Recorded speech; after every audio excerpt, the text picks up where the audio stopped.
अस्सलामुअलैकुम स्टूडेंट्स। जैसा कि आप जानते हैं कि हमने पीएच स्केल के बारे में स्टडी किया था। आज हम उसी को कंटिन्यू करेंगे। आपकी टेक्स्ट बुक का पेज नंबर है 91 और टॉपिक है आपका pH and it's range in aqueous medium, यानी आपके टेक्स्ट बुक के 91 पेज पे ये आपका हेडिंग है। इसको हम लोग आज रीडिंग करेंगे, उसकी स्टडी भी करेंगे। अच्छा स्टूडेंट्स, इसके बारे में रीडिंग करने से पहले थोड़ा सा मैं आपको ओरली कंसेप्ट दे दूं ताकि आपको समझना इजी हो जाए।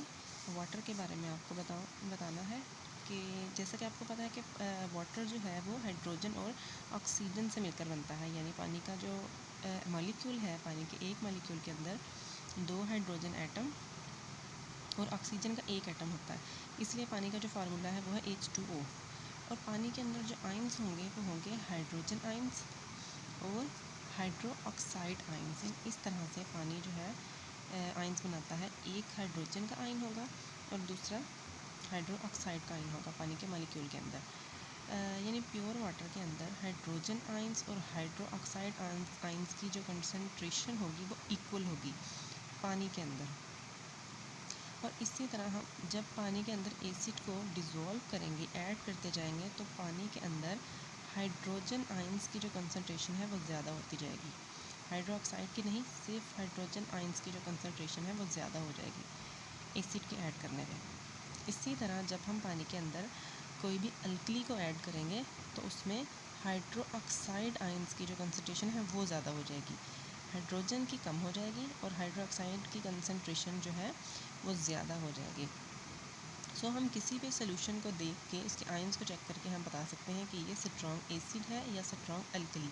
अगर तो उसके अंदर हाइड्रोजन आयंस की कंसनट्रेशन ज़्यादा है तो वो स्ट्रॉन्ग एसिड है, और अगर हाइड्रो ऑक्साइड आयंस की कंसनट्रेशन ज़्यादा है तो वो स्ट्रॉन्ग अल्कली है। अब हम आते हैं रीडिंग की तरफ। रीडिंग इसलिए आपको समझने के लिए आसानी हो जाएगी। अब आपको कंसेप्ट क्लियर हो गया होगा। सो रीडिंग हम स्टार्ट करते हैं।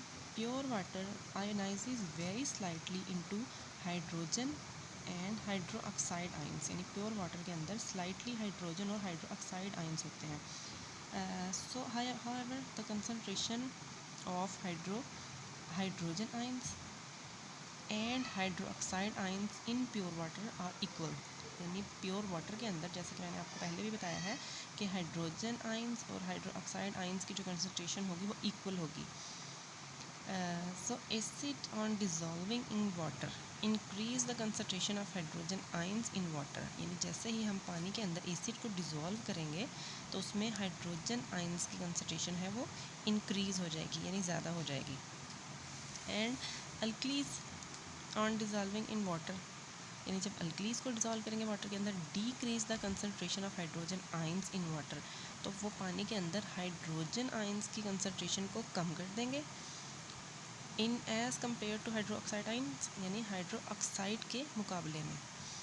यानी हाइड्रो ऑक्साइड के मुकाबले में हाइड्रो ऑक्साइड जो है, हाइड्रो ऑक्साइड के मुकाबले में हाइड्रोजन आइंस की जो कंसनट्रेशन है वो डीक्रीज यानी कम हो जाएगी और हाइड्रो ऑक्साइड की ज़्यादा हो जाएगी। सो the greater the concentration of hydrogen ions in a solution, the stronger the acid it is, यानी जितनी कंसनट्रेशन हाइड्रोजन आइंस की ज़्यादा होगी किसी भी सोल्यूशन में तो उसका मतलब है वो स्ट्रॉन्ग एसिड होगा। और the lesser the concentration of hydrogen ions as compared to hydroxide ions in a solution, the stronger the alkali it is, यानी जितनी कम कंसनट्रेशन होगी हाइड्रोजन आइंस की हाइड्रो ऑक्साइड के मुकाबले में कम कंसनट्रेशन होगी तो वो स्ट्रॉन्ग अल्कली होगा। वही जो मैं आपको पहले कंसेप्ट दे चुकी हूँ कि हाइड्रो ऑक्साइड की कंसनट्रेशन ज़्यादा होगी तो वो स्ट्रॉन्ग अल्कली है, और हाइड्रोजन आइंस की कंसनट्रेशन ज़्यादा होगी तो वो स्ट्रॉन्ग एसिड है। स्टूडेंट्स, आई होप आपको कॉन्सेप्ट इसका क्लियर हो गया होगा। पीएच की जो रेंज है वो एक्वस में क्या होती है, यानी वाटर के अंदर क्या होगी। सो अपनी टेक्स्ट बुक पेज नंबर 91 को आप रीडिंग करें, उसको स्टडी करें और उसको कंसेप्ट को समझें। एक कंसेप्ट अगर आपको क्लियर हो स्टूडेंट्स तो आपको इजी हो जाता है ऑब्जेक्टिव टाइप पेपर सॉल्व करना, आपके लिए बहुत ज़्यादा इजी हो जाएगा। So this is your reading, आपकी आज की रीडिंग थी। और नेक्स्ट फिर हम पीएच स्केल के बारे में अगेन हम लोग स्टडी करेंगे मज़ीद डिटेल में। Thank you.